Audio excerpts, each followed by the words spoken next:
Alright, hello YouTube, and welcome to the BSA Buccaneer SE review number 2.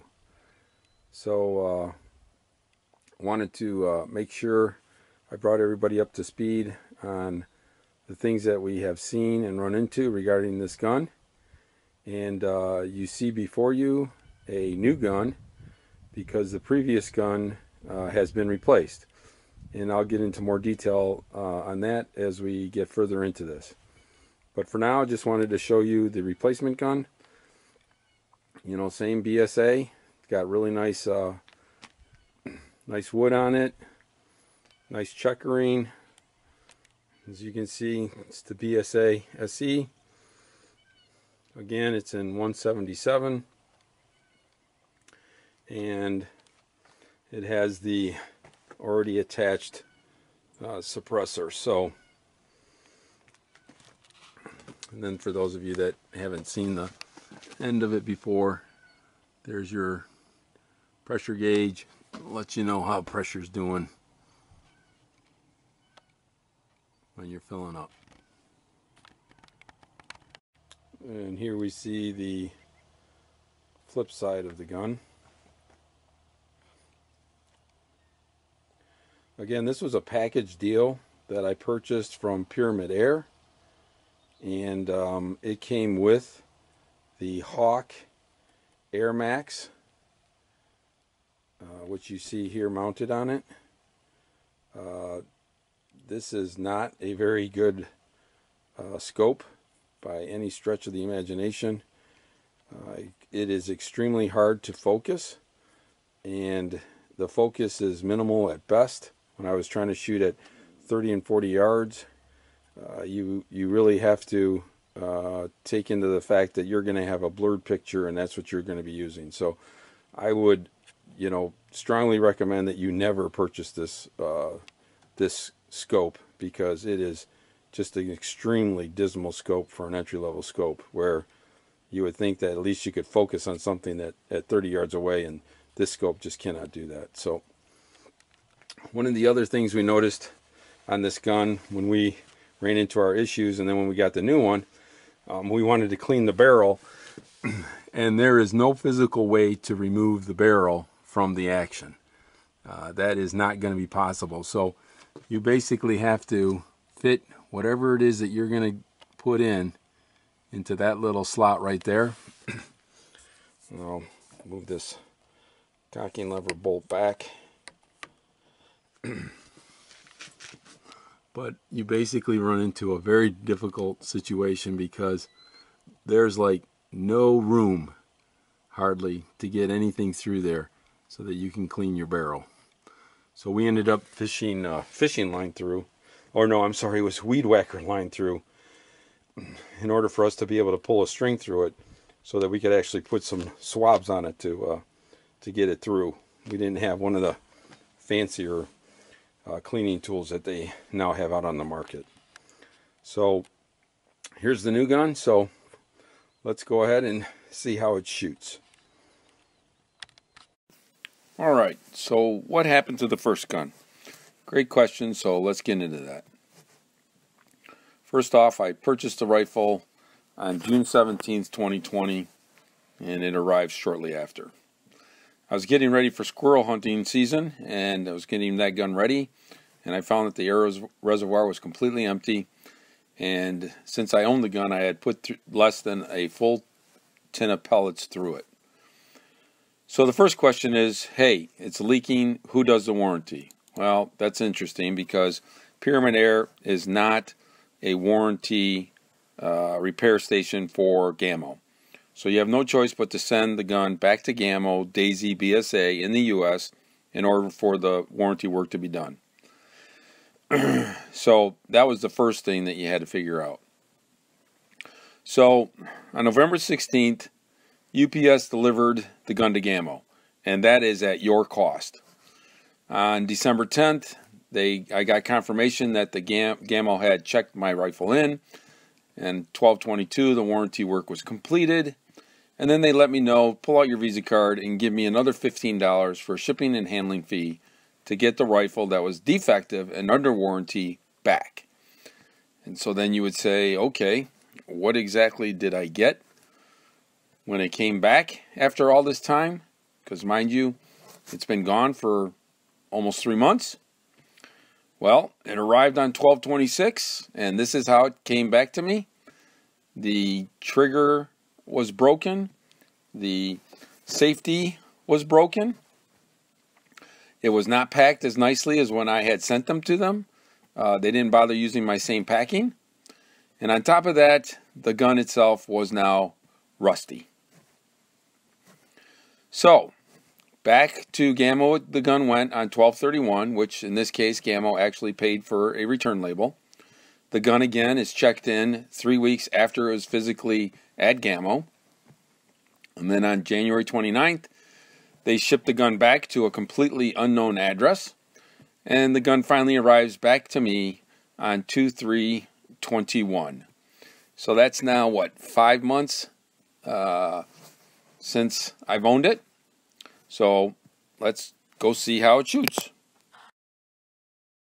I set a target up at 30 yards and decided to test which JSB pellet would shoot the best out of this new rifle. So using the JSB test packet that they sell, which has a number of different size pellets in it, I went ahead and shot 5 shots at each target using one of those pellets at 30 yards.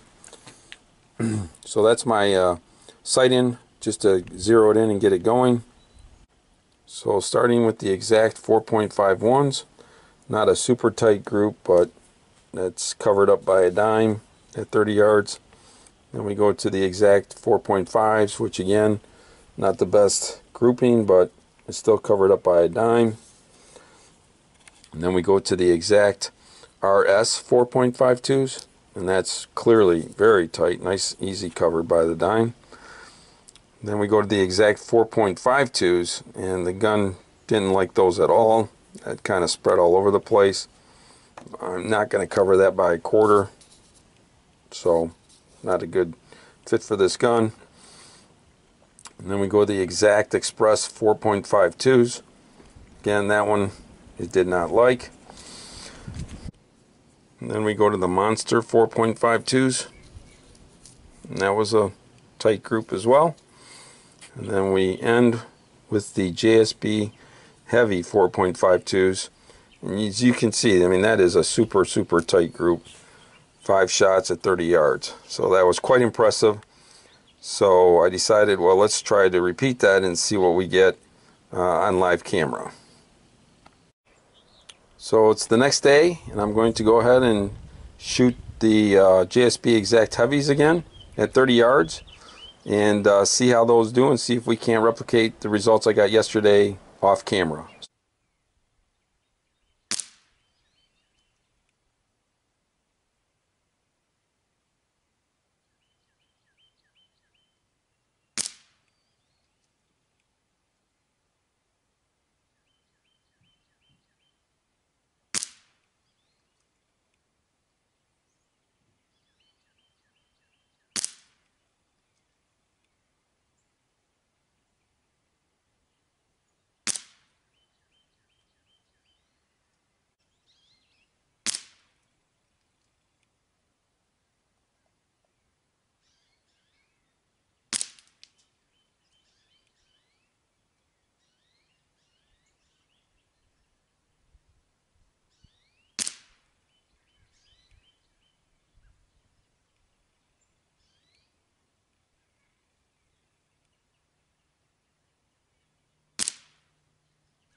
Alright, so let's review the 3 targets that I shot at.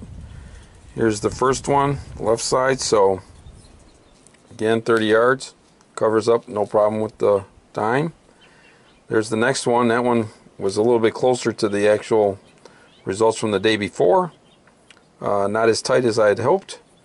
And then here's the third target, which again was 4, like no problem, and then that 5th one just kind of got away, or but nonetheless, that's pretty good grouping for 30 yards, 5 different times, 5 shots at each target. Based on the 30-yard results, I went ahead and set up a target at 40 yards and wanted to see what they did at that yardage. So again, using the JSB heavies at 10.3 grains, this gun is not at this point in time very accurate at 40 yards. So there's my first try, there's my second try. My third try, I can just cover that with a quarter. And then there's my fourth try, which again just covers up with a quarter. There's my fifth try, where it is all over the place. And here was my sixth try. And there was no wind, so wind is not a factor here. But this gun definitely needs to see more pellets before we try to see what it can do at longer ranges. All right, final thoughts. First off is any BSA Buccaneer owners out there, if you could, please comment below and let me know whether or not you have had a similar experience with your Buccaneer as I, or am I just the unfortunate one that got a very bad lemon.